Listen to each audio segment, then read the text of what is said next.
business name goes hand in hand with the type of business that you plan to operate. Prior to obtaining your business license, you will need to establish a name for your new company. Most practitioners use their personal name as their business name. This eliminates the need to file for another name with your state. If you prefer, you can use a fictitious name. For instance, suppose my name was Jim Jones. I could use Jones Tax Service or Jim Jones Tax Service. That's easy. It tells what I do and it's appropriate. The guidelines for using your last name in a title for business are these. It should be easy to pronounce, easy to spell, and it shouldn't have a bad connotation.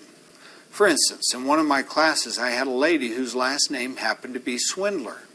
Can you imagine Swindler's Tax Service? That would not be good. I think that Mrs. Swindler, if she went into business, needs to find a different name for her practice. You can be creative and describe the benefits of your tax service in your name. Where do you get these ideas? Look in the yellow pages under tax return preparation from other parts of the country or on the internet. Involve others in brainstorming for a name that seems to fit your business plan. If you were to start out in partnership with another tax preparer, you may want to add "and associates" or "and company" to your name.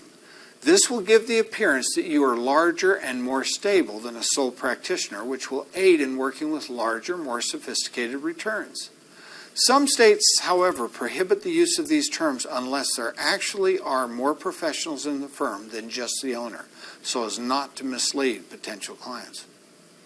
Of course, if you come up with a fictitious name like "I Do Your Taxes" or "Jim Jones Tax Service," that's fine, except you have to go down to the local government's office and register the name to assure it's not already being used in your area.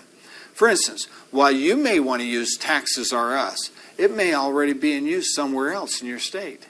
You need to get that cleared before you can use it. Now, if you're having trouble coming up with a name, choose your first name and last name and just move on. Don't spend a lot of time coming up with a name. You can always change that later.